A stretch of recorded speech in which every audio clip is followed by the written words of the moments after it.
full agenda today. Welcome to the meeting of the Board for the Animal Care Centers of New York City, our new name.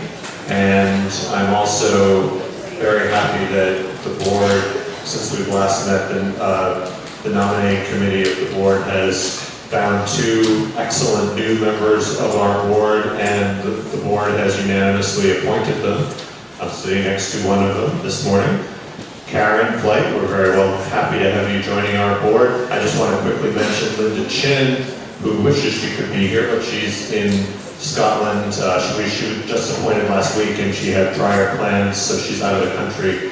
But we're really excited to have her on our Board because Linda is someone we all know very well. Prior to officially joining us in any capacity, she's raised tens of thousands of dollars for our organization and is deeply committed to our organization, and we expect a lot of energy from her, especially on our development side. She's an active member of our fundraising committee as well.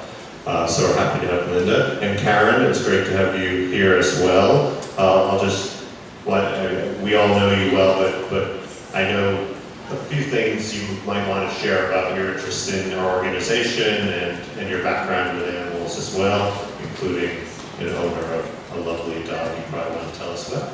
Sure, I'm thrilled to be part of the Board and hopefully to help further the good progress that has been made and address some of the opportunities. I'm a longtime animal welfare advocate, hands-on volunteer for Best Friends and others.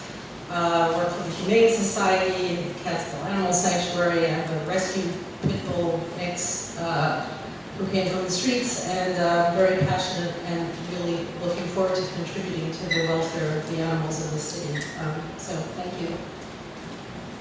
Thanks. And I also wanted to introduce our Police Commissioner representative today, James Luongo, the Deputy Chief and Commanding Officer. Thank you for joining us today. And I also want to publicly congratulate our board member, Louise Cohen, who couldn't be at this morning's meeting for a very good reason. She's just been named the CEO of the Primary Care Development Corporation, the PCDC, and that announcement just went out this morning. So she is otherwise unable, she can't be here this morning, but she sends her best wishes and will be with us next time. So with that, I think we need to move to approve the minutes for our last meeting. May I have a motion to do so?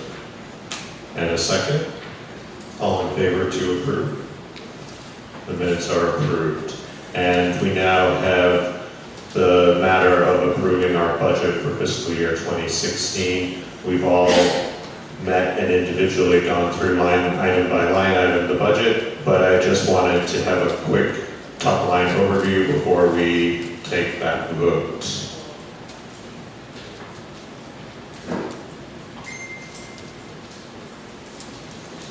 Good morning. Can everyone hear me? As Patrick has mentioned, the board has a copy of the fiscal 16 budget in front of them, and we've gone over the budget this morning to review each line item, both the revenue and the expenses.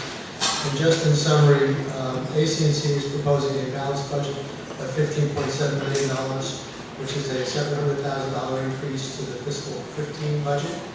The increases are primarily in staff levels in order to continue to support to expand the services, and also increases in other than personal expenses of about $200,000.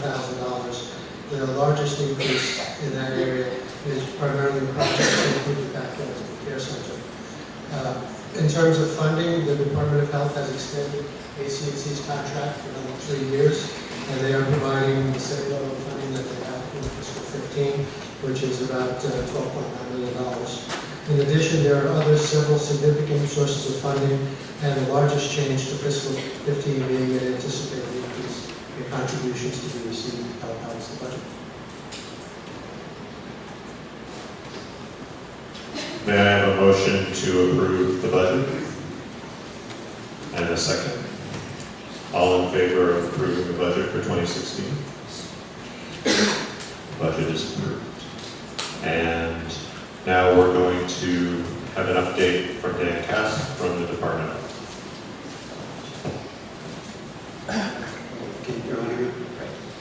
So thank you. I'm David Cassidy, the Deputy Commissioner for Environmental Health at the Health Department. They don't have a lot to update on, except to say that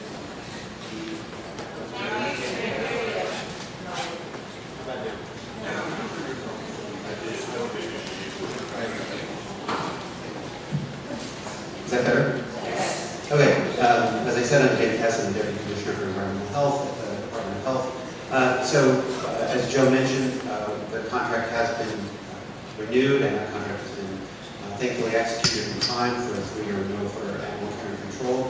While the budget is flat with respect to next year, in the executed budget, we anticipate several amendments over the course of the early part of the year to reflect some additional resources, and those include a staff line for animal care and control to work on, in conjunction with the city, on capital programming. As you know, there are a variety of capital efforts underway. We have committed to the construction of an adoption center at the Manhattan shelter, as well as a rehabilitation of aspects of the Brooklyn shelter, including the heating, ventilation, and air conditioning system there.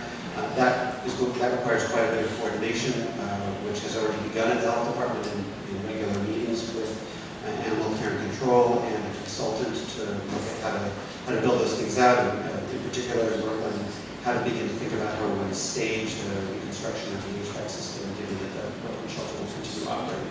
So that requires quite a bit of staff dedication, and so we're going to dedicate staff people both on the Health Department side as well as animal care and control side to really help shepherd those projects along. So you'll be seeing, to the board members, you'll be seeing an amendment to the contract as soon as we can around, I'm sorry, I've been told that I should be calling this animal care centers in New York City, which is true. It's going to take a little while to get it out of my brain.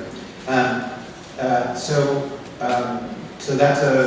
that program is underway. That will be an amendment as well. We also committed capital funding to the development of 2 new adoption centers. We'll be processing those as amendments over the course of the year as well to enable the animal care centers to purchase those vehicles. So I just wanted to give the board a heads up that this won't be the first time the budget will be discussed over the course of the year.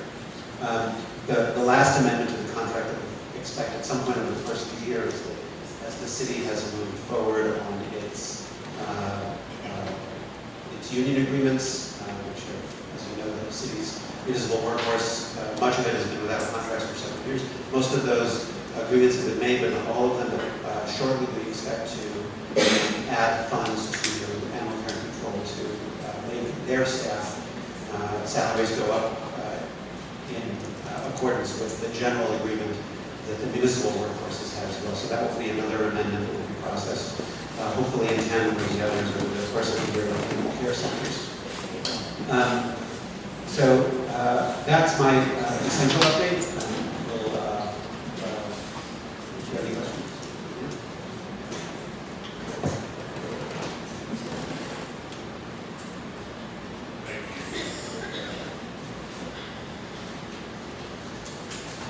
We of course, everyone on the board is we're all strong advocates and want expanded services and improvements in the care that we're providing in our centers and having more centers and more care throughout the city. So it's exciting. I know it's going to take time. We'll be pressing for it to happen as quickly and as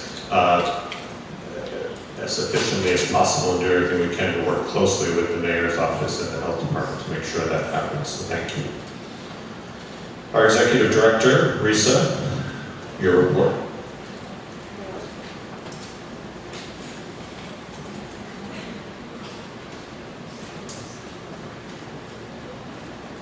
Good morning, everyone. Thank you for coming. We welcome your interest and your support. We can't do this by ourselves. I'll say this every time I have the opportunity. Animal welfare, the animal care centers of New York City. We can't do this by ourselves. This is a community issue, community problems, and we can really make a lot of progress if we work together. So thank you for coming, and thank you for your interest in seeing ACC progress to being a great animal welfare organization in New York City. Sorry.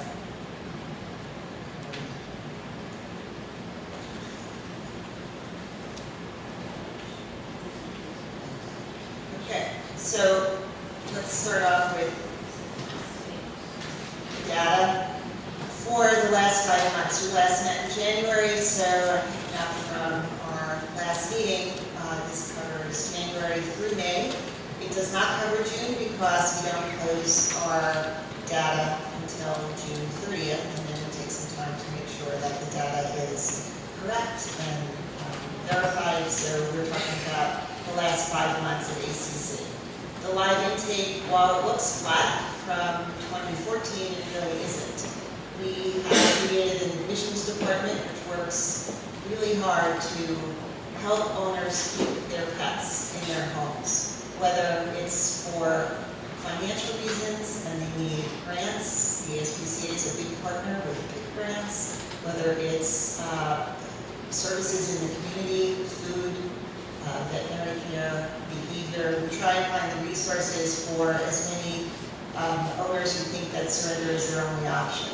In the past year, we've seen over 1,600 animals remain with their families, which is an excellent result. In the last 5 months, it's probably something about 500 or 600. So when you look at the owner surrender box, which is the one on the bottom, you see it's climbing. Without the admissions diversion program, it would climb even more.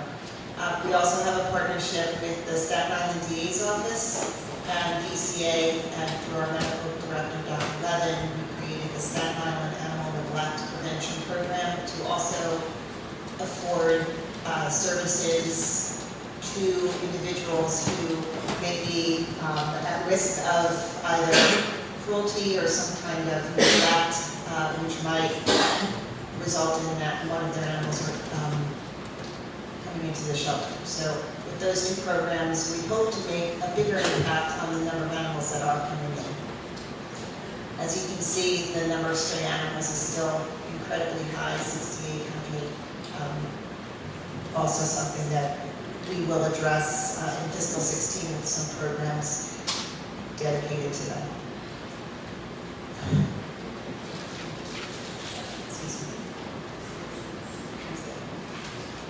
With respect to outcomes in the last 5 months, we co-partners, we can't thank them enough. They are fantastic. They are the core of helping really troubled animals leave the shelter. They take animals that have illness, that could be at risk of euthanasia, animals that are not available to the public for adoption because of the concerns both medically and behaviorally that they have. With respect to public adoptions, we did a little over 2,700. Both of these outcomes are a little bit higher than the last 5 months from 2014. And as you can see, there are other outcomes for animals. In particular, euthanasia was under 1,000 for the last 5 months. Looking at euthanasia and how nationwide shelters depict what the live release rate is. In January, I spoke about the Asilmar reports and ACC's efforts to become part of that data. We use the Asilmar reports, which calculate the live release rate, so that we can benchmark against other shelters in the nation. We can benchmark against other shelters that actually provide the data. There, as unfortunately, not as many organizations are as transparent, do not publish their data. It's hard to get real facts, but the ones that do, we use that to benchmark. And it's been very interesting to see where we trend based on the other shelters that are reporting with under the Asilmar reports. What you can see is that compared to last year, the live release rate for dogs has been better. We celebrate that. We think that's an improvement, but of course, with improvement comes challenge. The live release rate means that more animals are getting out alive. It means that fewer animals are being euthanized. But what we understand from our own, what's going on inside the shelter and from many NEHO partners who are concerned about the health of the animals, we see that there are animals that are sick, and we understand that. Respiratory illness is the disease that we deal with on a daily basis in our shelters. It is endemic in large animal shelters due to the high volume of dogs and cats that come and leave every single day. There's a lot of traffic in and out of the shelters. We are not selecting who comes in. We are not limiting the number of animals that come in. Viral illness that is in the shelter progresses very rapidly. We may have animals that seem apparently healthy in our care and get that status on their way out, and then they will decline quickly. It is a challenge. The impact that we've seen so far, looking at the data for the last 5 months and being informed by some of the very valid concerns of our New Hope partners, is that there were for New Hope, there were 27 confirmed cases of pneumonia that we were told of by our New Hope partners. That's out of the 3,800 dogs that we received in the last 5 months, 2,800 that we placed. And we saw 16 cases of pneumonia result with our doctors. This is a challenge. We know that there's disease. We are working to address it. I think that it is the challenge for all animal shelters, for ACC. Some of the things that we are looking forward to include the garage space that will be renovated to become an adoption center, which will free up space in the Manhattan shelter. We're going to look at, when we have more space, how are the traffic patterns in the shelter set up so that we're not bringing disease throughout the shelter. We are looking at our data with the Department of Health and several epidemiologists to understand what's going on. We do want to say that we've seen pneumonia in our shelters, we've seen respiratory illness. This is a problem that we want to address. It is not anything different than what we've seen in past years. And we also don't consider this to be an epidemic. But we take every single case seriously. We devote a lot of our resources, and we are grateful to the New Hope partners who devote many, many dollars to trying to bring these dogs back to good health. It is a challenge for both parties, and it is expensive, and we recognize that. I think some of the things we're talking about are they're years away. The garage, some of the other capital improvements. So we on the board are very eager to explore with the mayor's office, with our fundraising efforts to fund and to put together some other things to raise some money and to do something that could have some immediate effect as well. So we're trying to explore. There's a long range view, there's a short range view, there's that everyday moment where we have to be working on every level, so we're working hard to do that. And to address some of those, I would say, grays, yes, the garage is a long-term, and full-service shelters in other boroughs is a long-term solution. Some of the things that we work on in the short term is through a very generous grant from the ASPCA. We have the canine influenza vaccine. Every dog on intake is getting that vaccine. They get a booster if they're still in the shelter. Their medical records go out, and vets are informed that a booster is required. Hopefully that vaccine will work to not only within the shelter, but animals that leave the shelter in the community. We hope that we'll be able to address the virus that's in the community as well. Because like I said, many animals come back to us. They come back to us, they've never been in the shelter before, or they have been in the shelter, so hopefully the vaccine will address it outside of the community. Another issue is transport.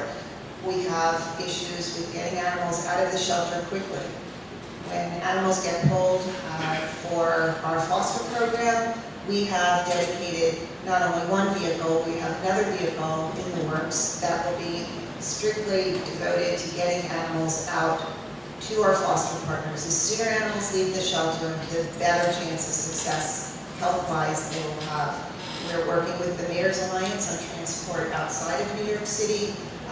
We think that might be a real opportunity for additional fundraising and for partnerships with other organizations to extend the reach and the frequency of transport so that we don't have animals who have placement, which we're grateful for, linger in the shelter for 2, 3, 4 days and just become exposed even longer to what might be in the shelter.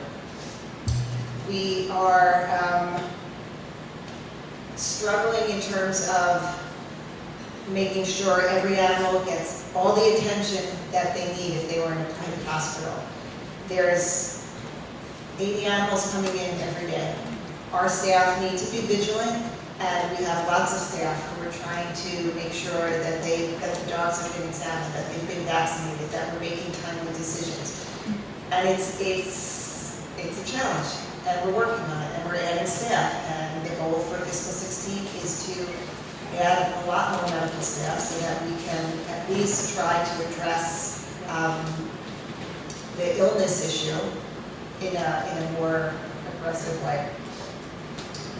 And finally, there are other things that it's not just medical, it's not just medicine, it's also what are we doing with the dogs when they're in our care. We've invested a lot of time, a lot of resources, and a lot of fundraising into enriching the dogs. The dog play group program is very successful in terms of getting our dogs outside for fresh air. We've had a lot of interest from donors who want to contribute for dog walkers, more fresh air for our dogs. We have put a lot of emphasis into enrichment and trying to just reduce the stress. Stress is certainly a factor when it comes to illness. We also know some of the projects coming down the pike, including the HVAC system, facility improvements, will help address some of the constraints we have with the facilities. Regarding cats, our life release rate also is trending better than the last 5 months in 2014. This is the period of the year where the challenge of cats becomes critical. This is a call out to fosters, to volunteers, to adopters, to co-partners. We will see 2,000 cats a day come in. A month, excuse me. 2,000 a month. We live and breathe this issue. And what we worked on when we started to have a little bit of breathing room come September, where it starts to trend back up and fewer cats are coming in, we looked at what programs, what could we do better to make the live release rate for cats look like it is and get more cats out. So some of the focus, of course, in the summer is on kittens. And we have established a New Hope Kitten program. We have a dedicated staff person, Gillian, who's she hit the ground running. She started only several months ago. She's our special liaison. She's dedicated to kitten placement. Year to date, over 1,200 kittens have been placed. We have many New Hope partners. We have 54 in particular who are outstanding in terms of kitten placement. This is the list of the top 6. I need to call out the ASPCA in particular, who actually built a nursery dedicated strictly to ACC's kittens. It's not open for adoption, it is just nursery. Kittens come in, Gillian gets them, they don't even go through the shelter system. They are kept in the New Hope office and with her. We have special transport, they go right to the nursery, so we are trying to keep the kittens in our shelter for as little time as possible. The nursery has been a great partner. Clearly, they cannot take every kitten. So when they are at capacity, once their kittens are ready for adoption, they pull more from us. And then the other 5 below that, these are really incredible New Hope partners who have done incredible work over the past several months to help us with kittens.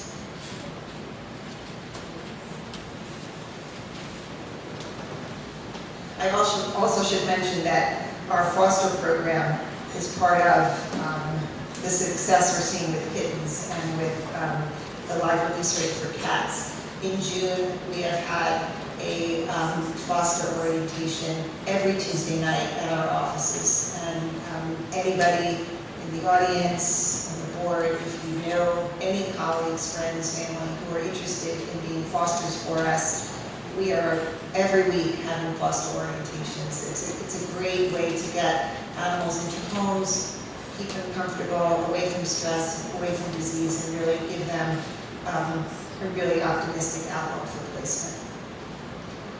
So, let's go back for a second. let's talk about our name change. This is a very exciting time for us. This is something that so many people have said to us over the years, volunteers, friends, colleagues, donors. Control was sort of just baggage. Control is a really important piece of what we do in our organization, but it's one piece. And when ACC was created 20 years ago, it was a significant piece. When we were created 20 years ago, there were lots of stray dogs, there were lots of stray animals. Animals came into the shelter, they stayed for about 3 days. If no one claimed them, they were euthanized. When ACC was created, the euthanasia rate was 75%. Last year, at the end of December, our live release rate was a little bit over 80%. So that's less than 20% for euthanasia compared to 20 years ago, where over 75% were euthanized. It is a new day. We are a multi-layered organization. We are not just control. So you could say the same thing. It should be animal new hope and care. I mean, it could be anything. And so we decided it's time to just move forward and reposition ourselves in the community as what we want to be and what's at the core of our existence, that we are the animal care centers of New York City. We are a center to provide care and to provide all these different services that go into that. So at the core of the animal care centers is that we are a resource to the community on so many levels. Certainly adoptions, and we have so many animals that are available for adoption. We want people to think of ACC just like we think of other animal welfare organizations where you would adopt a pet. When you hear control, it's sort of, oh, that's, and in fact, people still say the pound. So we want to get away from that notion of what we are not. Other resources to the community, we're working on programs that involve community cats and community dogs, which will be, I will talk about in a few months as those programs get underway. But we want to be a service to the community to address the feral cat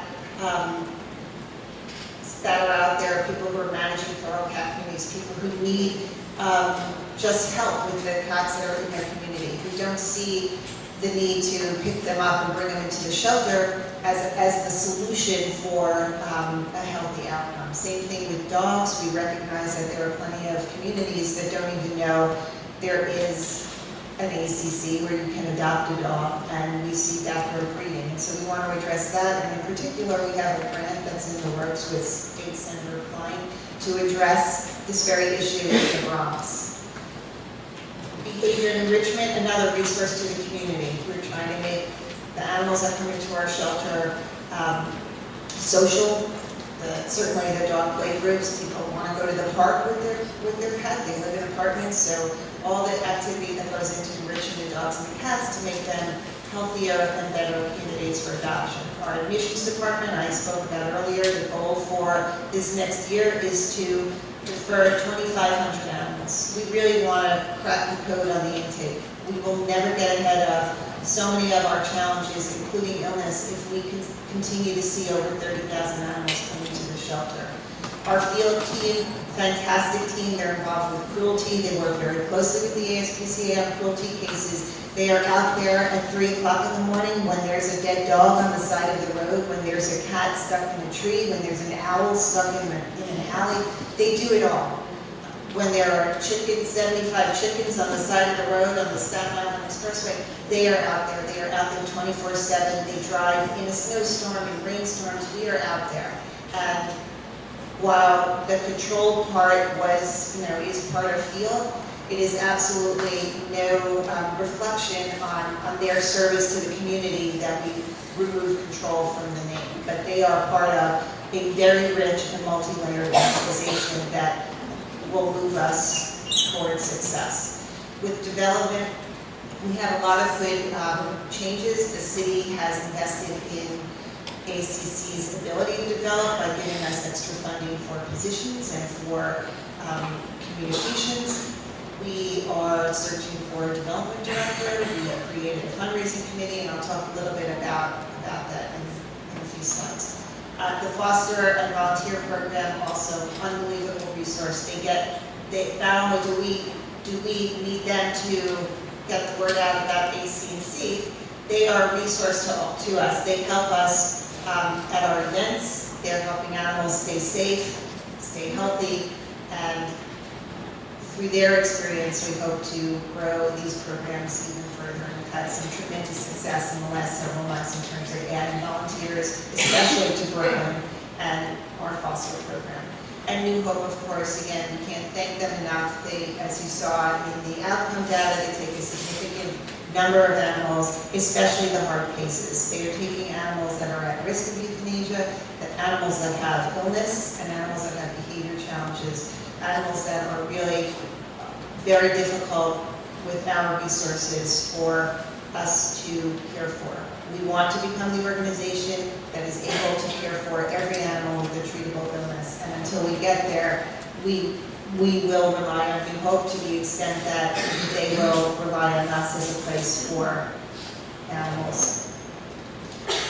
So to roll out our message and awareness of ACC, we decided to start with adoptions and create an awareness campaign through an adoption message. And the message is easy as ACC. We are tremendously grateful to Sophie Gammon, who's an award-winning photographer. Many people know her for her work with pit bulls and flower power pit bulls. She donated her time, her talent.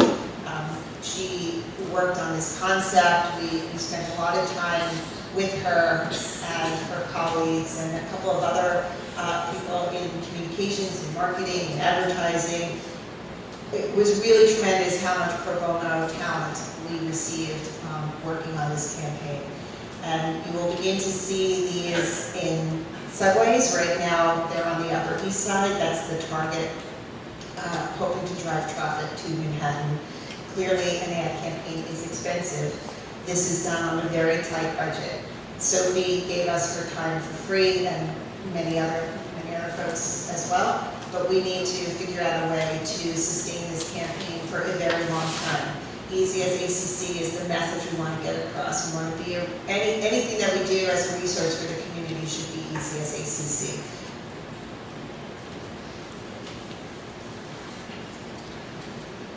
We also haven't lost sight of the talent internally.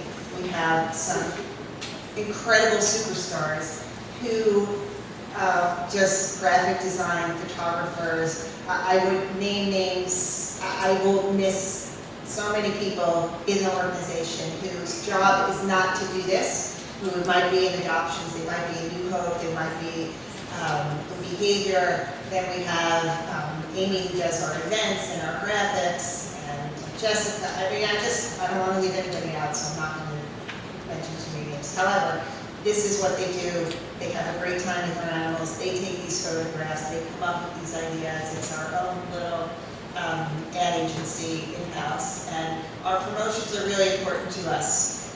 We do all kinds of promotions based on what's going on with movies or what's, Mad Men was coming out with the Mad Men campaign. They talked about that was one of our adoption counselors who was just so ready, willing, and able to just do whatever he could to make a great promotion for us. And they've worked. We've seen a lot of people come to the shelter acknowledging the promotion. And so from external and internal talent, we really are trying to get the message out there. With respect to development in the last 5 months, we're a little better than we were last year at this time. We're very optimistic about raising more money for the coming fiscal year.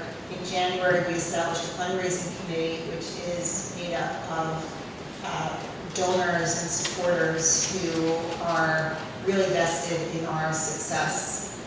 We had some of the events that we had over the last 5 months. We had our second iteration of the Pit Bowl. This time, it was so successful in August. We had it in February, and actually we had over 200 people attend during a really cold winter evening. Not only does it raise some money, but it really, the true goal is to raise awareness of pit bulls. And we bring several of our rock star pit bulls to the event. They're in the bowling alley. They are just terrific. We have a kissing booth. we're trying to change perception. And actually what we saw, a lot of people who attended, it was not necessarily the same old supporters, right? We see at different events, different people attending, but the buzz about pickleball and bowling really spread. And so we got a whole new network of potential supporters. In March, we did an acquisition mailing. People scoff at direct mail, but it actually is quite a successful fundraising tool. We've added 400 new donors since January through direct mail. We had our spring fling May 1st. It was the highest grossing spring fling event that we've had to date. It raised over $60,000. We got another generous grant from the ASPCA for canine influenza vaccinations. And finally, we have a monthly giving program that has really taken off, and it's grown to 182 monthly donors. And I'll just close with the event that's coming down the pipe is another pit bowl, the third version of it. It will be on Tuesday, August 11th at Lucky Strike, and we invite everyone to attend and come out and support us. Thank you. Thanks, Teresa. So we have a new name, we have our same goals, we have big ambitions to provide continual more services. I mean, the 20-year journey that this organization has taken is extremely impressive. I think everyone in the room here has made a significant contribution to that. Board members, volunteers, staff members, activists, rescuers, volunteers, adopters. I mean, the list just keeps on going. It is a community effort. There are big challenges. We need more money, we need more services. We're working on all those things. We're working on it together. And I think in that spirit, we've basically carved half of our meeting for the public comment session today. And we have a time clock. It makes a lot of noise. It's annoying. I want everyone to have a chance to speak. I think the list is really long this morning. We have a lot of people here today. But I really hope we can have dialogue and hopefully if there is some people who feel like some of their issues have been raised already, if you want to move on to the next person, because we're giving half our meeting, but I just don't want to feel like there are important things unaddressed. And of course, after the meeting, people will be around to answer questions and to do follow-up. So with that, I'm going to probably mispronounce everyone's names, and we have 24 people signed up, so let's just try. Yeah, let's try to, I mean, keep in mind, there's 24 people that want to speak. We want to talk. We want to really engage, so be respectful of everyone and each other, please. All of us, please, including me. Diane Signorelli.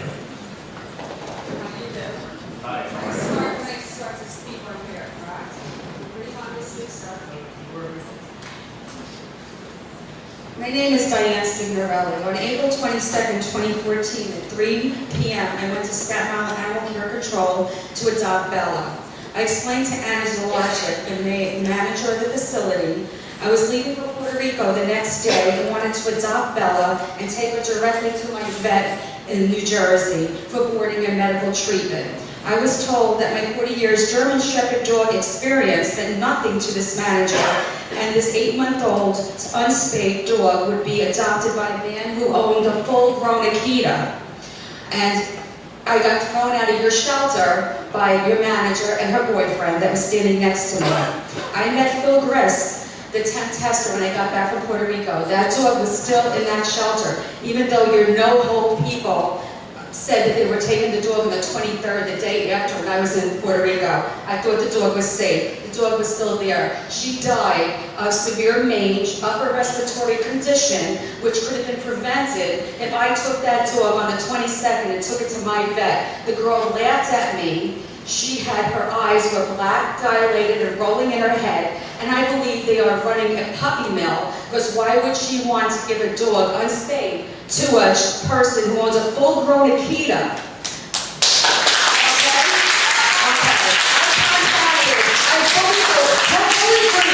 Rescue to help me. They're not part of your no hope. They're not part. You need to let people like me adopt my pets from my town of Staten Island. I wrote a letter to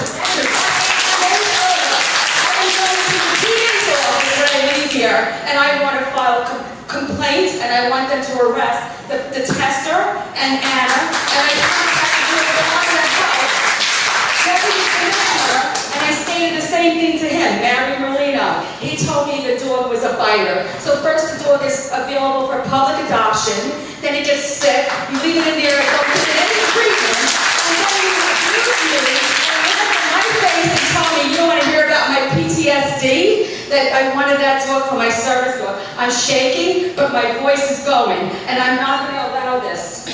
Thank you.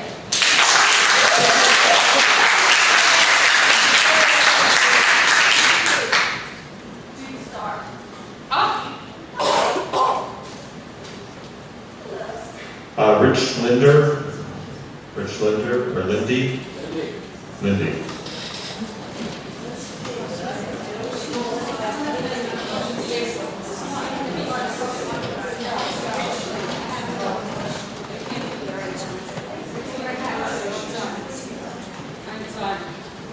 Hard to follow that one. Love you. Sorry. Love you all.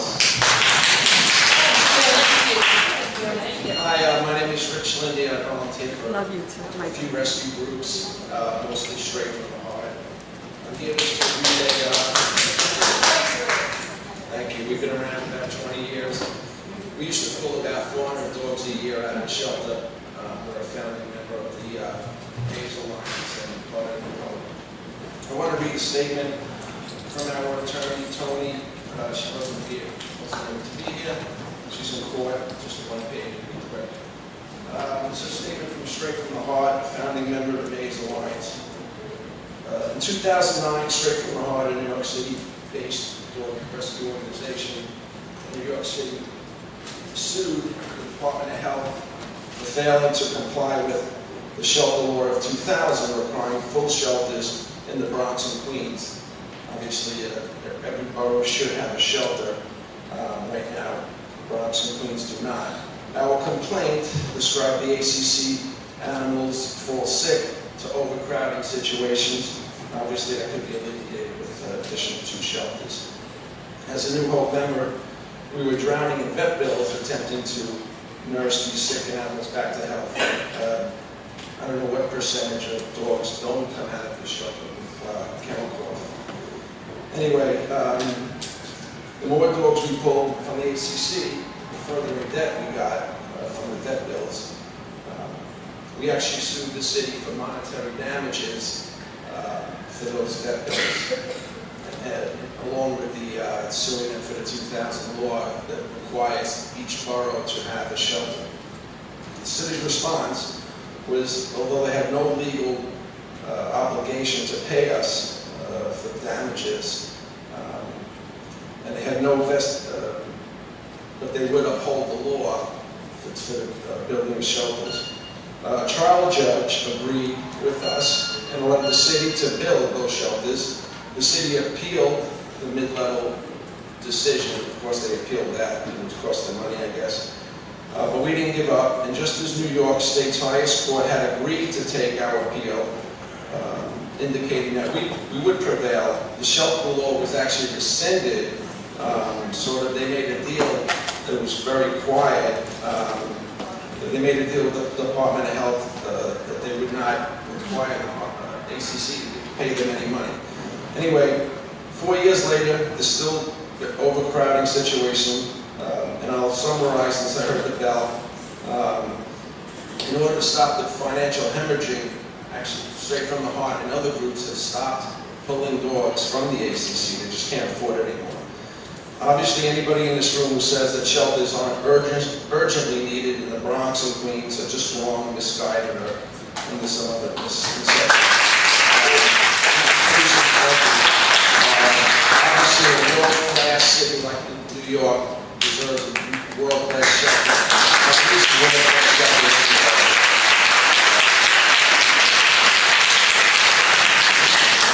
Thank you. I think everyone in the room is strongly in support of expanded services, and we're all working for that. So With that, let's move to Phyllis, is it Tiano? Tiano? Right here? Yes.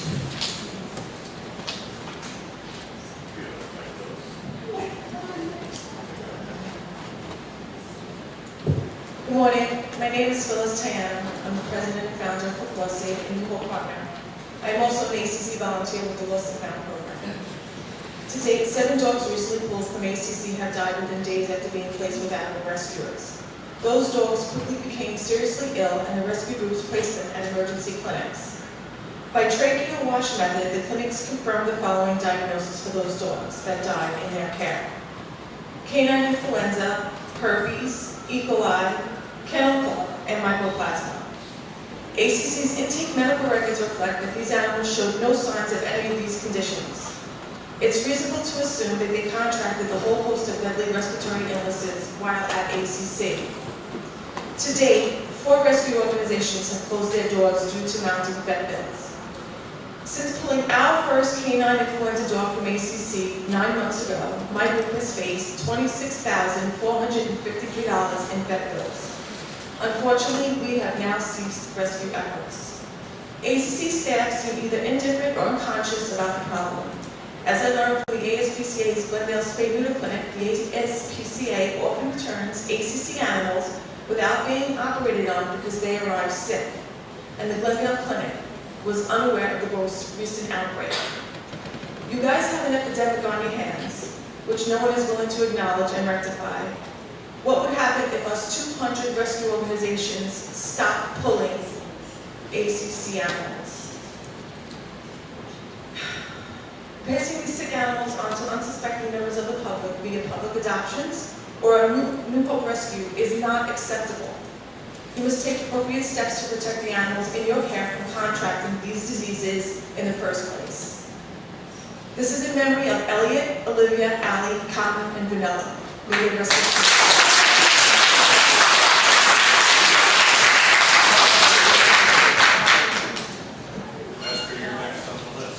Thank you very much. My name is Esther Cosler. I'm the president of Shelter Reform Action Committee. And Mr. Nolan, thank you for telling everyone here that everyone here is all for full-service shelters. But actually, that's not true. So my questions are to your board member, Daniel Pass, who represents the Department of Health. So the first thing is that instead of putting money into the budget to build the shelters in the Bronx and Queens, there's a $1.2 million for the DOH to come back with a vision for shelters, full-service shelters in the Bronx and Queens. Vision is the word they use. As you made quite clear in February at the Health Committee hearing, you have no vision for shelters in the Bronx and Queens because you don't believe that they are necessary. What is the vision? So that's my first question. The second 2 questions, you were supposed to provide a written answer to Health Committee Chairman Corey Johnson. He ordered you were testifying under oath in February, and you said you would provide questions for the answers, written answers for these 2 questions. The first is, when will the adoption center and the HVAC be completed? And I heard earlier in the reports that we're years from then. But when are they going to be completed? Because your funding goes for years in the future to do these 2 things. The second one, and this is what Corey Johnson wanted you to answer, is what are the services that ACNC will provide to the Bronx and Queens that will take the place of full-service shelters? The shelters that everybody else supposedly is in favor of, but you're not. So what are the services that will take the place of full-service shelters? For example, if you mentioned adoption vans, you said sometime they will appear. How often will they come to the Bronx and Queens? Once a month? Twice a month? 3 days a month? I mean, I'd like some specificity. So if you could answer that, it would be very helpful. Thank you.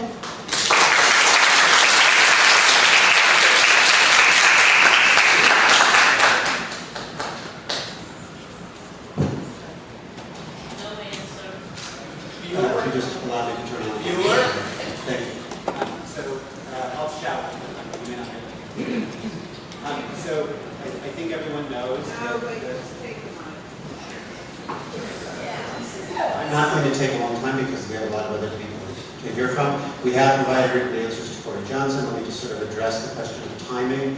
Capital programs are specifically designed to have long life expectancies to the dollars because it takes a long time to put shovels in the ground and come up with designs. So we've already begun the process of planning the HVAC systems upgrades to Brooklyn. As I mentioned earlier, we have a consultant on board to support that work. We're also meeting to discuss the design concepts for the animal adoption center at the Manhattan shelter.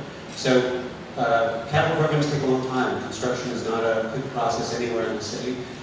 So I don't have a specific time by which we expect it to be completed. But we will be sharing on an ongoing basis with the board and with the public progress on making that. To the question of why the dollars are the way they are, capital budgeting in the city is a complicated process. Dollars get put into different years. The money is available for those projects now. As we need it, we'll spend it. We don't have a timetable, but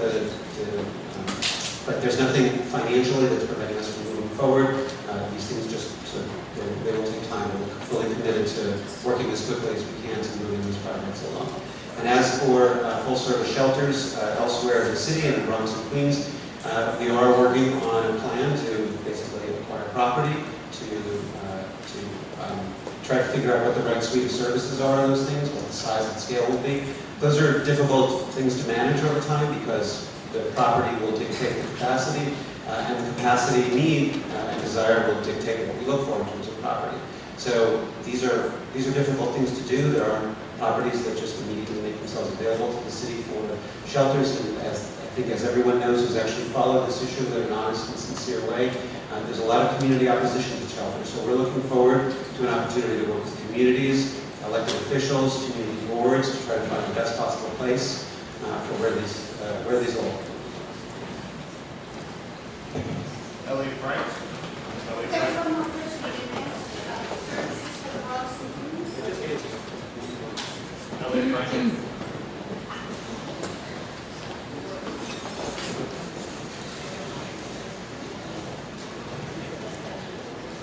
I'm Ellie Frank. I'm the Executive Director of Mr. Bones & Co. We are actually really new to this community. We've been around about 2 years. And so while I appreciate how far ACC has come in 20 years, and that you all recognize that we still have a long journey to go, from my experience, I just wanted to share it with you briefly as someone who's very new to this. We have a small program called One Lucky Pup, and this year alone, 6 dogs that we've pulled have been grossly underdiagnosed, costing us $14,000. We pulled them with the understanding that they had kennel cough because most of New Hope partners, we are only allowed to pull the dogs that the ACC can adopt out to the public. So we understand the dogs that we are getting are coming with problems. But when they say KC and it ends up being pneumonia, that's a problem that we're not always able to absorb. We picked up a dog that we were told was heartworm positive, and then told, just kidding, he's not, later when we questioned it. We picked up dogs that were given the wrong dosage of meds. So at the end of the day, we're all human, we make mistakes, but I want to kind of go on record as saying that I think the vetting department in the ACC needs a major overhaul.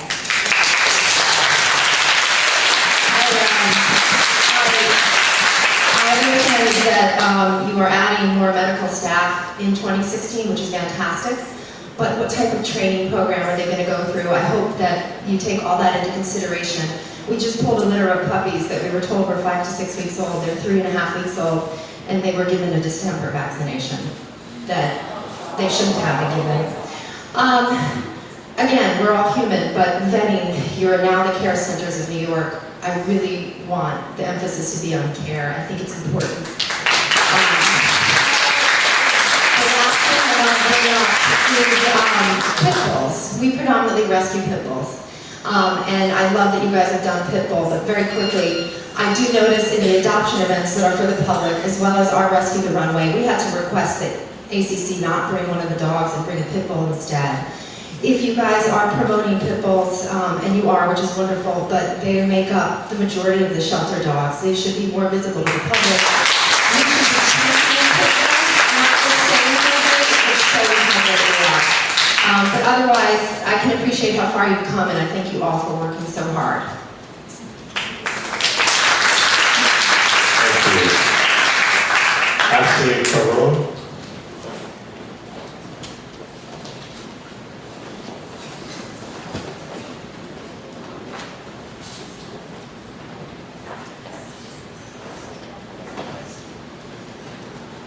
Hi, thank you for having me here today. I'm not going to take too long here. I just wanted to share with you guys. I wanted to talk about the ACC and how there are a lot of people that want to shut it down. That's not a realistic goal. So what I am proposing is. I think that a lot needs to change with the way that they are run.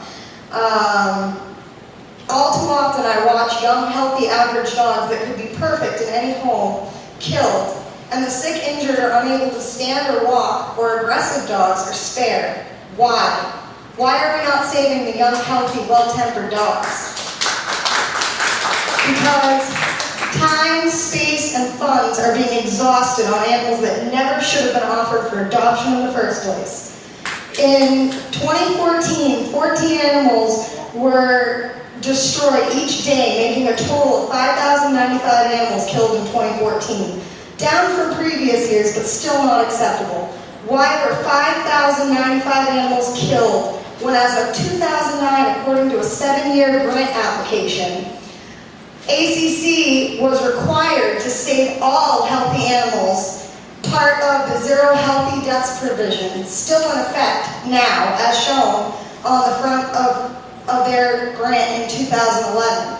Yet in 2011, 8,271 animals were killed. That's an average of 22 animals per day. I have a very hard time believing that they were all sick. I brought here with me a couple examples of animals that just happened this month. We have a 5-year-old here, completely paralyzed, couldn't move. Instead of doing the right thing and putting the animal out of its suffering, they left it lay in a cage for 3 days and offered it to the public for adoption. Sick.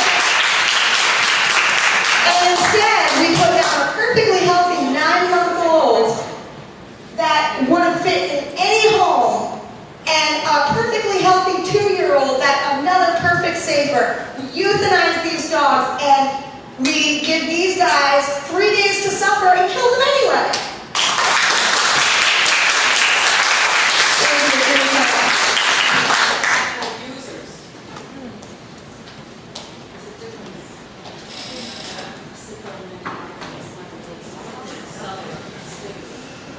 Rosalind Bilitano. Good morning. Thank you. Thank you for giving this opportunity to speak. First, and I believe most critical, is the need to open more facilities, at least one per borough. Each facility should have a vet on staff at all times with access to 24-hour emergency vet care. The ACC needs to hire more and higher caliber employees with true compassion for animals as evidenced by their resumes. There should be an animal behavior specialist to fairly accurately assess each animal with consideration given to the stress life of shelter for life, contributing to antisocial behavior, which should also be adoption events should be held monthly for each facility within their local area. Partner with local pet businesses as well as ACC's Do Hope Rescue projects. A PR campaign should be established to get the word out about fostering, adoption, spay, neuter, etc. Another consideration would be possible partnership with New York State for a rescue facility upstate to house long-term shelter residents, giving them more time and larger geographic area to find homes. Transparency to what is happening at ACC and raise awareness about adoption and upcoming events. The goal is to make the ACC the first place the public will consider when adopting an animal companion to the family. Instead, a horribly depressing place into which no human with a soul would want to set foot. Also, a community outreach program including up on adoption at given intervals can potentially help people who may think they can't keep their pets, maybe with just a little help, training for example, that they will be able to make it work. As far as funding for these improvements, it is apparent that there is rampant waste and mismanagement within the ACC. With proper management, eliminating waste, redundancy, and misdirection of funds can likely find the money needed for most, if not all, improvements as just suggested here. The private shelters and rescues manage to help so many more animals with far fewer resources. They rely on individual donations. Imagine what a taxpayer-funded entity would be capable of. It is well managed. The ACC should be required by law to open their books to the public. As taxpayers, we have the right to know our money.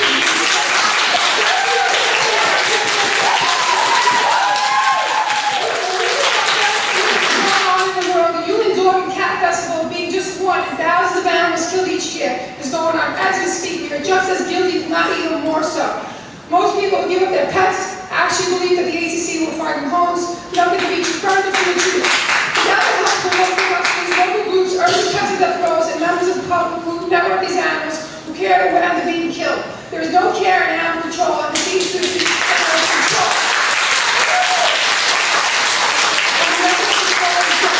God gave us domination over all creatures, and we exercise that power by killing them. I doubt that is what they have in mind.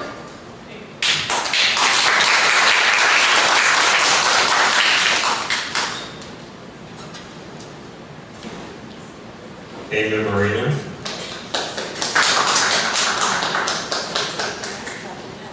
Good morning. My name is Amy Marino, and I cross-post animals every night, and I'm tired of seeing all these animals getting killed. Why doesn't the ACC go no-kill? We don't kill people for being homeless in shelters. Why should animals be killed for being in shelters? They're innocent. They're brought here, and these excuses that people have for dumping animals are ridiculous. They don't want them, they're old, they're sick. This is ridiculous. The ACC is in dire need of reform. People go into homeless shelters, they're killed. Are they killed? No. These poor innocent creatures are brought into ACC all the time, many of them unfairly and needlessly killed. For years, politicians have made empty promises to reform and make New York City no-kill. But has it happened? No. No. When will it happen? Never. I know. I'm tired of voting for these politicians and they say New York City will be no-kill. When is it going to happen? I want change. I'm tired of seeing these poor innocent animals being killed for no reason, only for being homeless. It's disgusting. There needs to be some care in animal control, and not just, and I'm talking about medical care too. These animals are killed when they cough or sneeze. Are we killed when we cough or sneeze? I'm on the train. People sneeze and cough next to me all the time. I'm not dead. It needs to stop. All you do, this is worse than a Holocaust.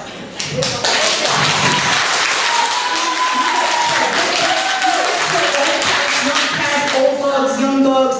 This is worse. I mean, you guys should be on Rikers. You guys kill pit bulls, torties, tabbies, calicos, Rottweilers, Staffordshires, German Shepherds, you name it, they kill it. This is ridiculous. New York City needs to go no-kill. We are the richest city in the world, and the way we treat animals is poor and disgusting. It's disgusting. We need to go no-kill. When is this going to happen?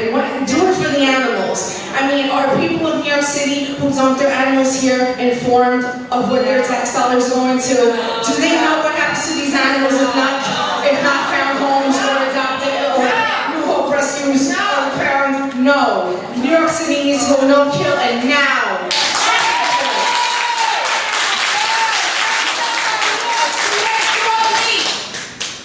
Joan Sulaco. I'm gonna talk from here. I don't need a microphone. My name is Joan Sulaco. I have worked at the ASPCA when we've done the animal control. I worked at Biden. I worked at Center for Animal Care Control. You might change the name, fine, but every major city in the United States has an animal control, and you still have to talk to the people and tell them what's going to happen. It's still going to be doing control. The biggest problem is you guys, you don't fess up. It's always hiding. It's always a facade. Just be truthful with people. Because we know what's going to happen.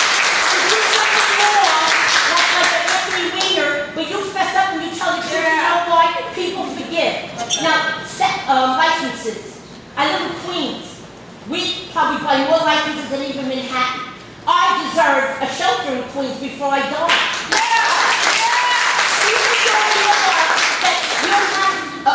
You don't have a Bronx shelter, you don't have a Queens. You kill more in Manhattan, you kill more in Brooklyn. Some rescue people don't want a shelter in Queens, but you're still killing more animals because that's enough.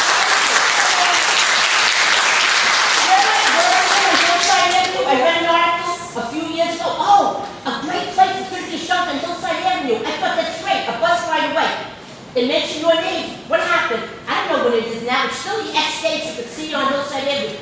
Estates Animal Hospital. I don't know who's running it, but that would have been perfect. It's not a big place, but I know in my heart, I know Queens people. They will make sure it is zero in the borough of Queens if given a chance.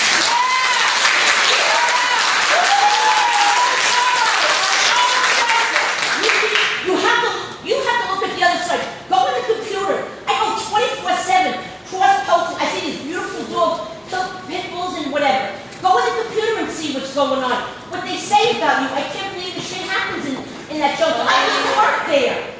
You have to listen to the other side. But I have to be honest. Look at this room. It's full of people. I know there's hundreds more out there, and they don't care. They don't get the recognition. They don't get the money. Try publicizing, go on TV, take a rescue person, give them the credit, but just be open-minded. You must promote. There's no publicity, there's nothing. You have to, this stuff is going on for decades.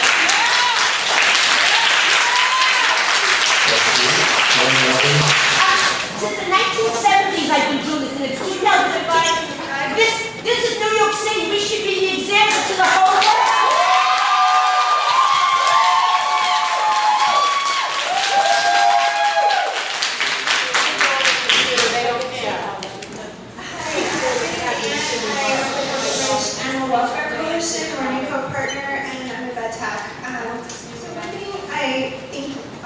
To stop animals from coming here, which means that there needs to be punishment for people who abandon the animals in the street. We find a number of cats that have ACC microchips. The people have moved away, they've done nothing. There needs to be some kind of incentive, punishment for people who abandon them. At least bring them back to the shelters they were started to hit by cars. Also, spay-neuter programs. It costs the average person $500, $600 to spay an animal. That's too expensive. There should be many more low-cost spay and neuter programs. The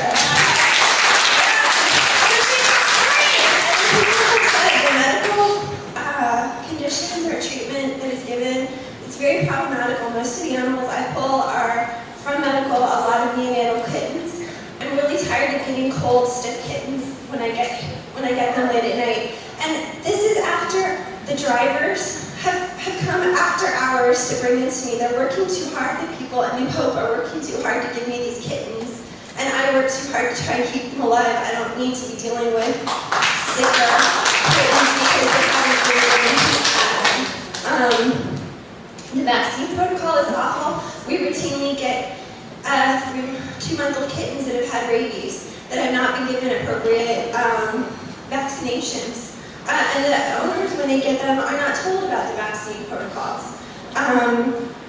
Cats that should have been euthanized because they're injured, severely injured, and should be euthanized are kept for 3 days. Then they're microchipped and given rabies vaccines and sent to our vet, who calls me in tears because her staff has seen a cat that has necrotic tissue that's been rotting for 3 days, and she had to euthanize it. So please, sadly, euthanize those cats and leave the cats that have treatable URIs alive.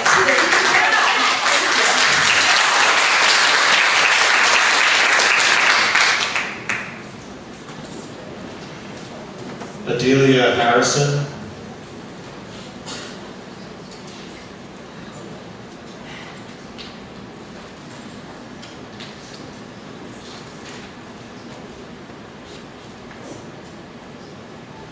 Good morning, my name is Adelia Harrison. I'm with Uncaged New York, and we're a coalition of New Hope and non-New Hope rescuers and advocates who'd like to see a better shelter system in New York City.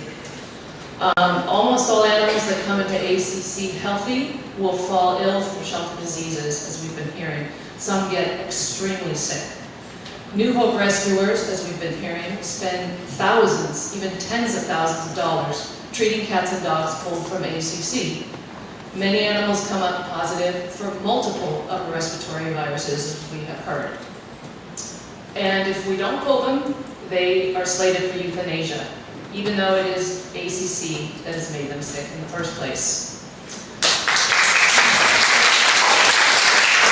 According to Madden's Fund, crowding and the attendant stress is undoubtedly the single greatest risk factor for infectious disease outbreaks. ACC shelters are almost always overcrowded, and the animals are always super stressed. And Ms. Weinstock talked about dog enrichment. She didn't say a lot about cat enrichment, which is far more difficult. And even after the ACC added more staff, animals continue to be overlooked, and some die in their cages. As ACC's medical director has previously explained, the shelter buildings, which are now called animal care centers, were never designed for the proper care of animals. Brooklyn is an old factory, and Manhattan was built by the ASPCA as a holding pen. Try as you may, and we acknowledge that you do, the ACC cannot protect its animals from disease in these buildings. The ACC opened its doors to rescuers 13 years ago. The ACC has looked to rescue groups to do the heavy lifting, and that is not a business model. Neither is euthanasia. 21st century New York City, the daily extermination of healthy companion animals is standard operating procedure. And even if it's just 20%, that's not acceptable.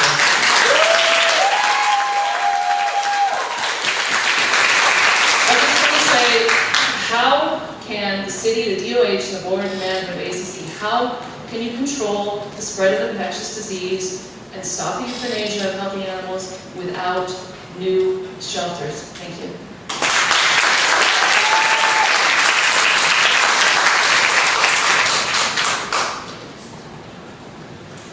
Donna Durrell.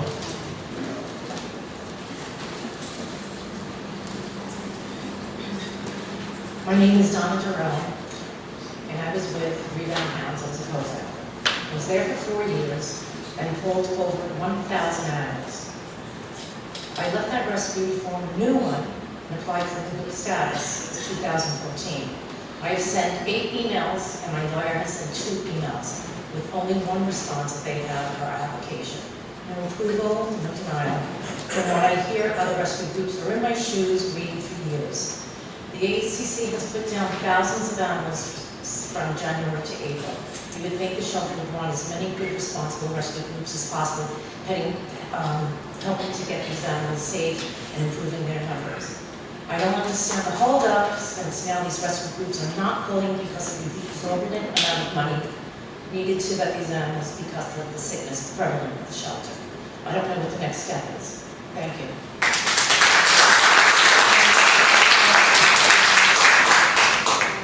Why don't you answer her and tell her the next step? Pamela Goldsmith.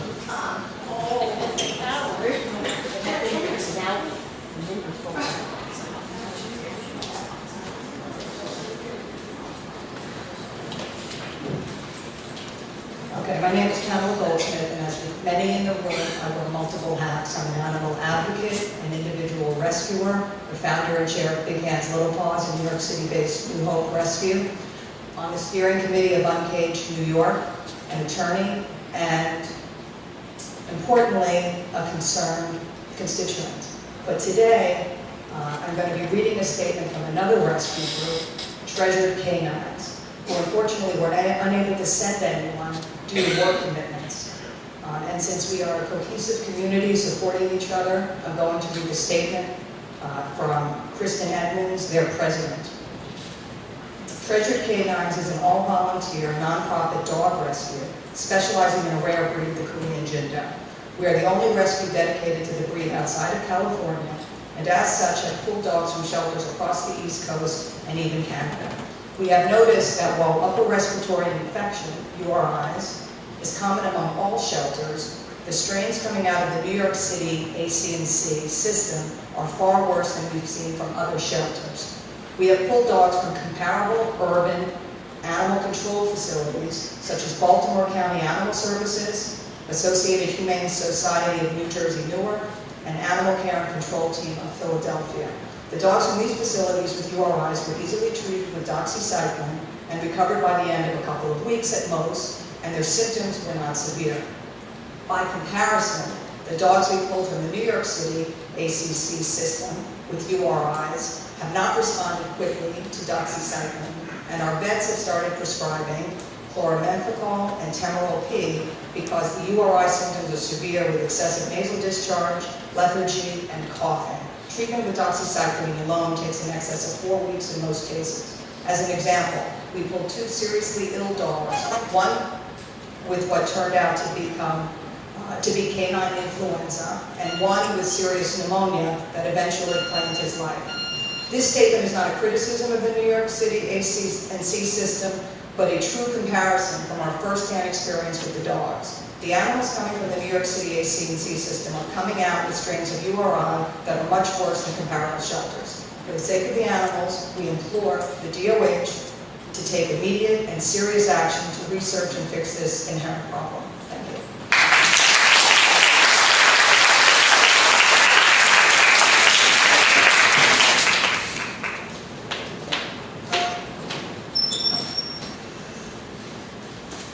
Bernadette Ferrara.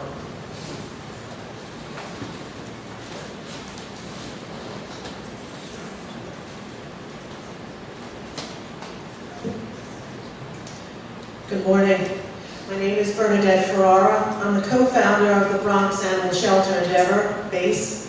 I'm a community leader serving on the Bronx Community Board 11, president of the Van Ness Neighborhood Alliance, and founder of Animal Saved by Grace, a local Bronx animal rescue on Pet Finder since 2005. Everyone in this room has heard and knows that the Bronx Animal Rescue horror stories are all true. Anyone who tells you that the Bronx is doing fine has no idea of what is really occurring.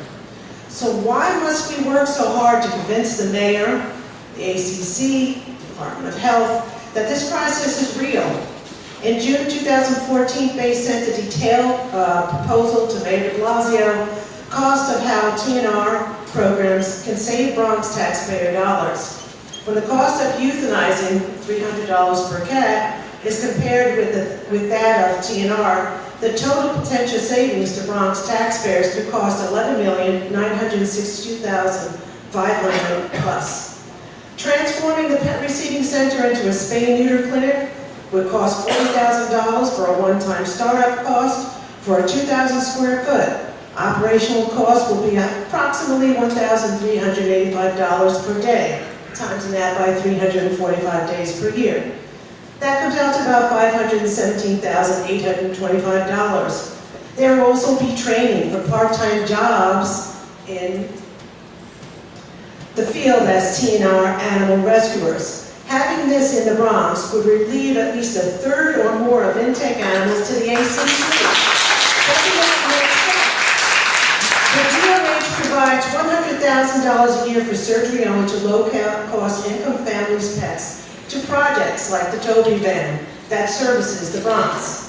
As of November of 2014, the Toby Van has stopped because of severe mechanical conditions. As a final fact, many long-time TNR rescuers, like myself, have had to slow down or stop trapping with no new trappers to replace us. We at BASE understand that the ACC is forced to shoulder an impossible burden. We understand that 7 years ago, the $15 million budget was cut in half, and the same expectation to produce quality care for Manhattan and the Bronx. The mayor's 2016 budget does not include any money for our shelter or a spay-neuter clinic.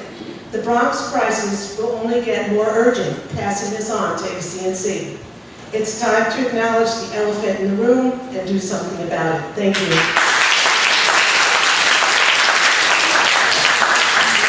Thank you.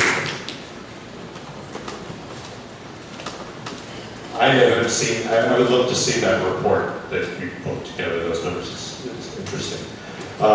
Dee Bruce? Yeah. Hi folks, I have a big voice, so you know, my name is Deborah Bruce. I'm currently a dog volunteer at the Manhattan Shelter. I also work for the Mayor's Alliance as a transport driver. From 2012 to 2014, I worked in the behavior department at the Manhattan Shelter. So I know how the shelter works and how challenging an environment it is. I know the women of ACC, and I've always believed you're well-intentioned. But the disconnect between how you would like ACC to be perceived and the boots on the ground reality of it continues to get in the way of meaningful change. And as much as ACC is not a hospital, it's not a killing field, it's sometimes a place where dogs frolic happily in playroom. More often though, especially of late, it's a place where dogs and cats get really sick and deteriorate really fast. Once they land in ISO, instead of a sense of urgency kicking in, diligent monitoring, viable meds, daily walks, timely placement, emergency support to compensate for limited resources, it becomes a crapshoot as to what happens next. Most likely, extended hospital stays and exorbitant bills for rescue, return to the shelter for a public adopter who can't afford medical care of several $1,000s. Easy as ACC does not describe the current state of affairs where a live release statistic becomes a medical emergency. I'd like to give voice to, real quickly, the 3 Manhattan dogs whose trajectories to death in the past month have astounded me. Princess was a 3-year-old Chihuahua, 8 pounds. She arrived on May 22nd. She went from ISO to foster. Her health was not improving, so she came back to ACC to be monitored for kennel cough or pneumonia. She was monitored for 10 days before she was found dead on June 11th in the late afternoon in her cage in the medical department at the Manhattan Shelter. Magoo was a blind geriatric Chihuahua, 20 pounds. She arrived on May 17th. Medical noted bright, alert, and responsive. When I picked her up for transport, 3 days later, she was swaddled in a blanket and unable to walk. She was euthanized at her foster's bed that afternoon, her lungs so full of fluid she couldn't breathe. Vanilla was a 4-year-old poodle mix, 15 pounds. She arrived on June 2nd. After being monitored in the medical department, she was moved to ISO on June 14th, where a volunteer found her shaking and unable to walk. She died of pneumonia 2 days later after finally being pulled by a rescuer. I just wonder if this is expected collateral damage or unprecedented. I think it's time for dialogue, not dismissal. Thanks.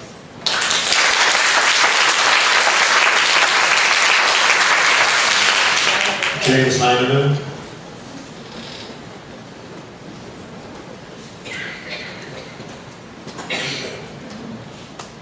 Hello, board members. My name is James Heineman. I volunteer at the Brooklyn Shelter, and I share my home with 2 alumni in the shelter. Recently, I was on the DOH website to renew a dog license, and I saw that I was going to be charged $8.50. However, if my pet were intact, it would cost $34. And to me, that just seems ridiculous. It shouldn't cost $34 to license an intact animal. It should cost $340, which you could easily justify based on the near certainty that the offspring of these intact animals will eventually end up under ACC's care, where the cost of sheltering, caring for, and hopefully placing them will far exceed even a much higher licensing fee.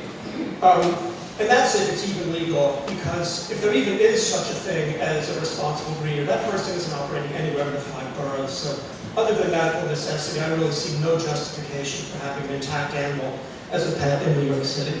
Now, the reason I feel so strongly about this is because of my experience at the shelter. Spend a few hours there, you see the animal care control office and fans rolling in, one after another after another.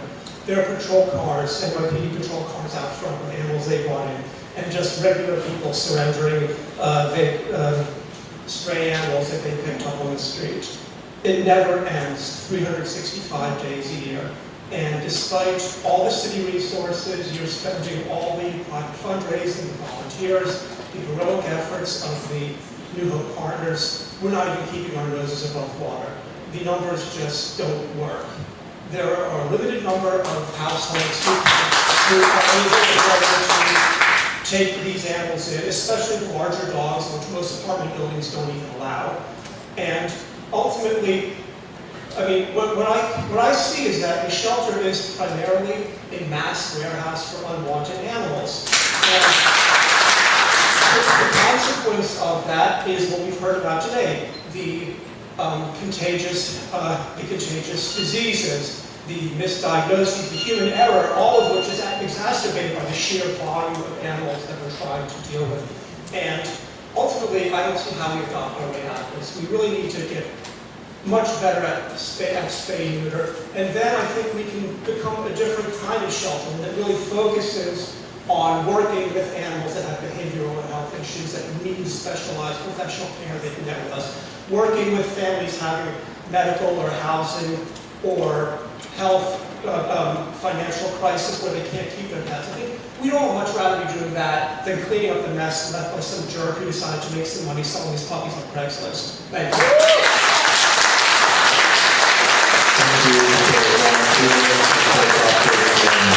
I think you raised a lot of really interesting ideas and ways to addressing some of these larger problems, so thank you, James. Leslie Kipp.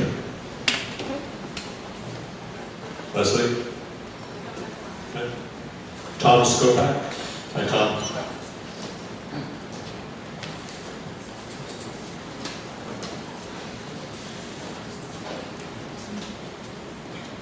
Good morning.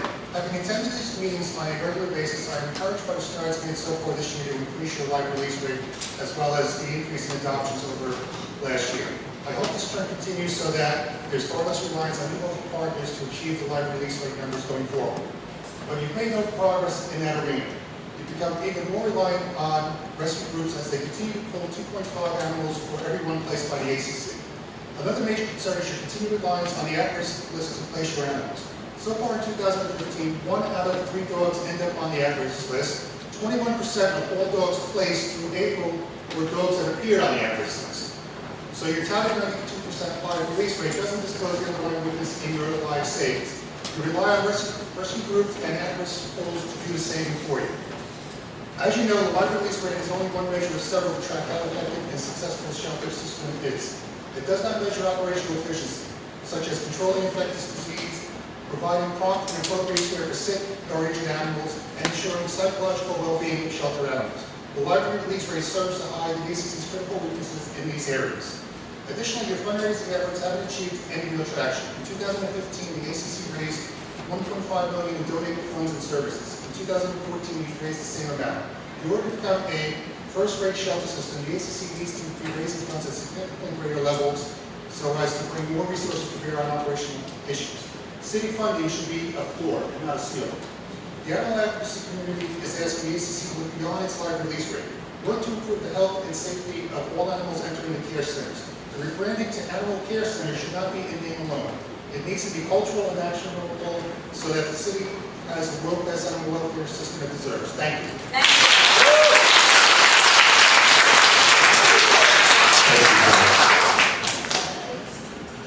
Natalie Reeves. Good morning. I'm Natalie Reeves. I'm with Big Apple Minds, which is a rabbit advocacy group. I'm going to start off by doing something that I normally think is a bad form, just making an exception. I wanted to thank you, Mr. Nolan, because I understand that the rabbits are getting 3 pages. It's a rumor, but if it's true, we're very, very grateful to volunteers, and I assume that you had something to do with it, and anybody that had something to do with it, we're very grateful. My requests relating to the rabbits are as follows. There's no data on the website other than the annual report, which provides the number of rabbits adopted a year. I know that the ACC follows some of our reports, but which only requires shelters to produce data as to dogs and cats. But with the ACC's commitment to transparency, I hope that you will start providing data on a monthly basis on your website relating to the intake of rabbits, the new replacement, all the same data that you provide with dogs and cats. Other shelters such as Los Angeles are already doing this with respect to rabbits, and New York should do the same. I've been volunteering with the Manhattan ACC for about 8 years or so. I don't do as much as many of my other colleagues, but I get to when I can. There are more rabbits at ACC now than there have been in the past 8 years I've been volunteering. There are about 50. That's in no way a criticism of the organization. Actually, very grateful that the safe space has been provided for those animals. But what I do have an issue with is that I'm the first person today who's said the word rabbit. There are a lot of rabbits there, and they're not going to find homes unless more is done to advertise them. The new logo, terrific. There's no rabbit in it. There's no advertising, that's being done with respect to the rabbits. None of the new campaign. If anything, rabbits need that advertising more than dogs and cats do. You ask any New Yorker, most can probably guess that there are dogs and cats at ACC, but very few will be able to tell you that rabbits are there. So we just want to work with you to find good homes. I'm happy to help however I can with advertising them. And I just hope that you make rabbits more part of the dialogue. Thank you, Melanie. Thank you for all the work you're doing as a volunteer advocacy for rabbits. Thank you. Linda Goldbaum? Linda?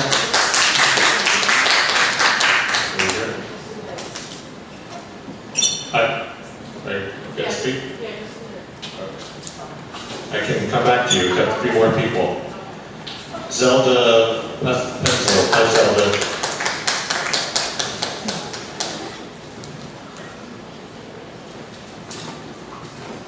We are over our time, but there's a few more people still to speak, so if you can go quickly, that'd be great. You want to? Okay, we can talk after 2. Natalie, are you ready, or? No? Linda, sorry. Linda Gold. Yeah, Linda?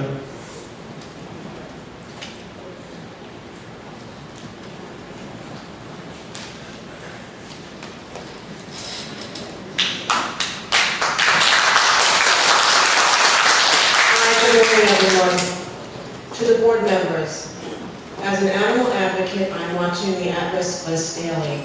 I am horrified and concerned that many adoptable and previously healthy dogs and family pets are being killed due to contracting KC and upper respiratory illness in the facility. Until that number is decreased, a claim of no kill cannot be legitimate. I am concerned about the number of animals coming in with pneumonia and have a financial burden is put on rescues, how they will impact those rescues as well. I think as a federal tax exempt 501c, with your current mission statement, you must insist on new shelters built with proper ventilation to keep sick animals isolated from healthy ones.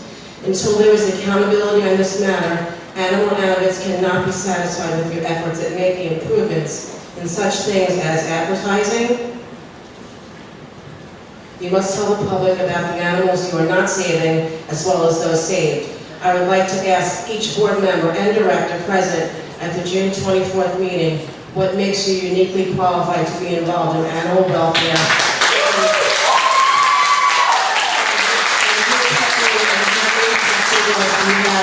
Rescues. And really quickly, I just want to let you know that I adopted a dog from the Brooklyn ACC last year.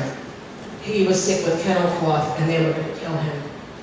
So I want to know why 8-month-old Pitt was going to be killed. He's the love of my life, and I'm so glad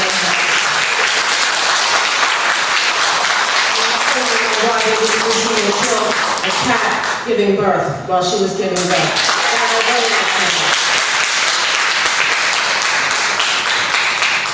Garo Alekanian? Sorry.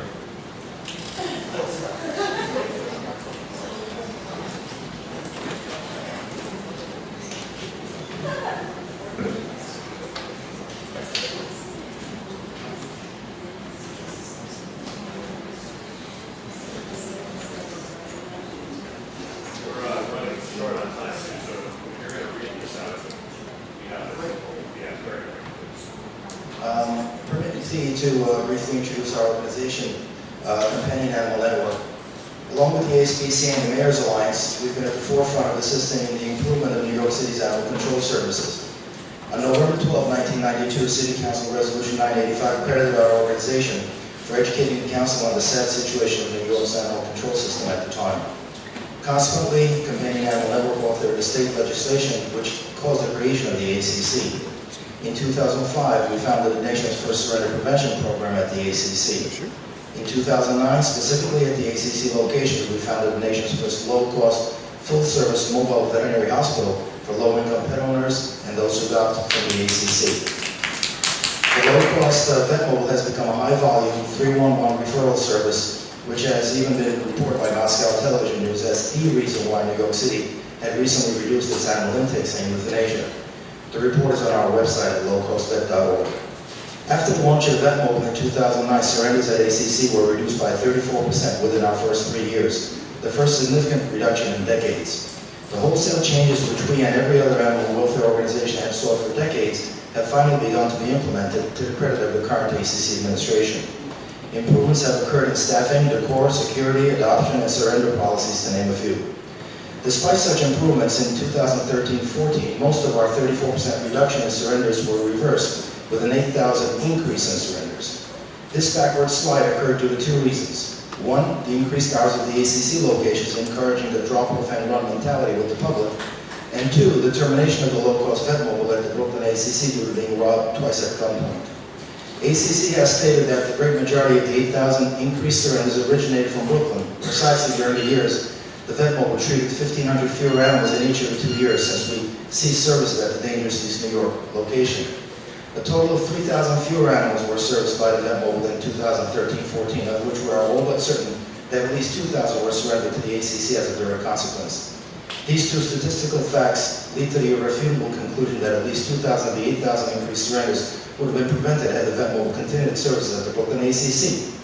We again appeal to the ACC management and now to the ACC Board to consider funding one armed police officer 1 day a week, a total pittance of $40,000 annually, costing $20 per animal to prevent their surrender instead of spending $250 per animal after surrender. Notwithstanding the astounding improvements at ACC over the past few years, in order for the ACC to reverse the recent 20% increase in surrenders, the low-cost Vet Mobile must be serving the East New York. Thank you. Tamar Sagar.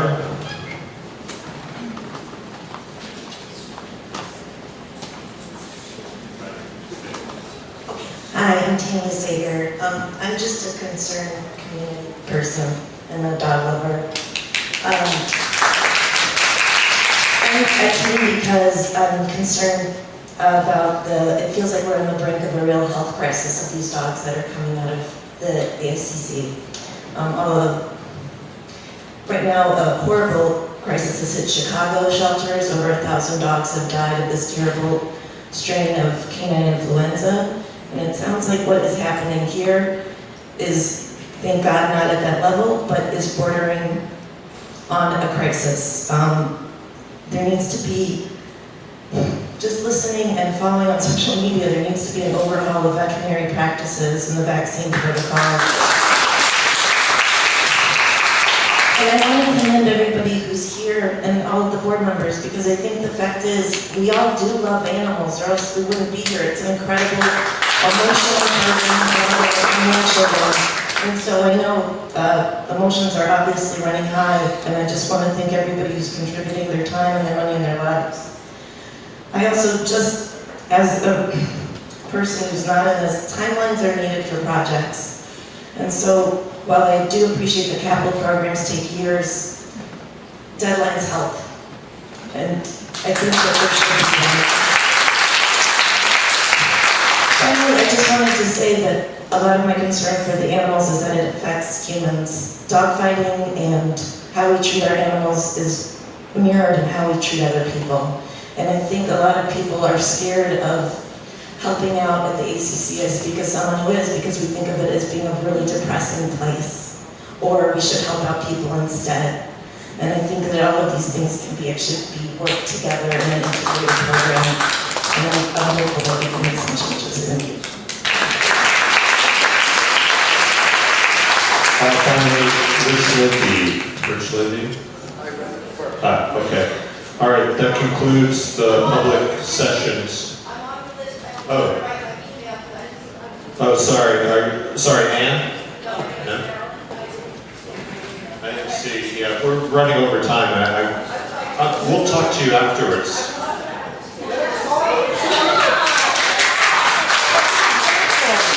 Okay, here's the microphone, everyone relax. My name is Marilyn. I'm an animal lover and an animal advocate. I call myself an animal actionist. In my opinion, I don't want to be rude, but if the people up here who are in charge, who can make the changes, who had as much compassion and as much drive as the people here today, things would change quicker. How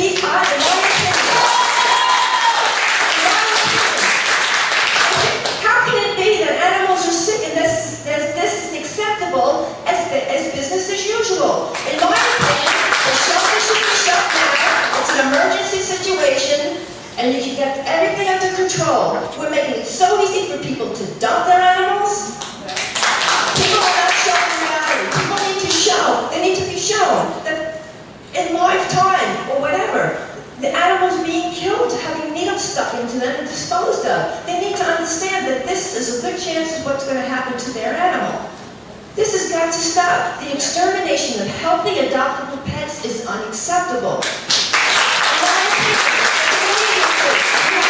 The immediate crisis of getting under control the animals that are sick. We cannot allow more people to dump animals in the shelter where they're sick, to get sick, put the burden on the rescue people. Also, this is an epidemic.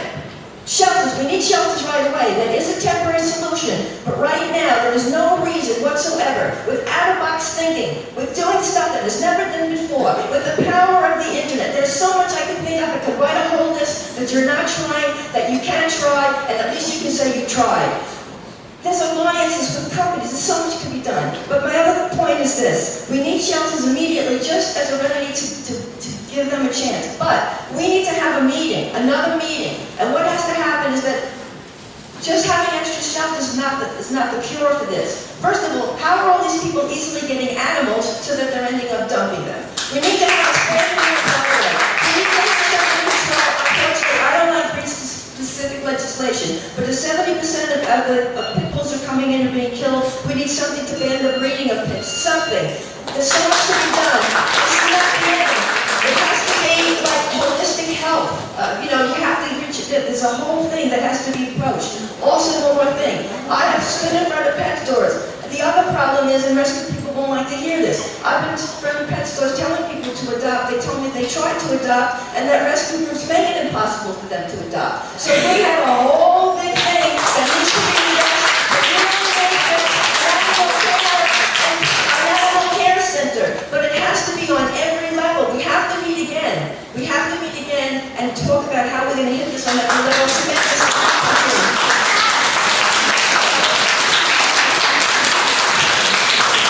Thank you all.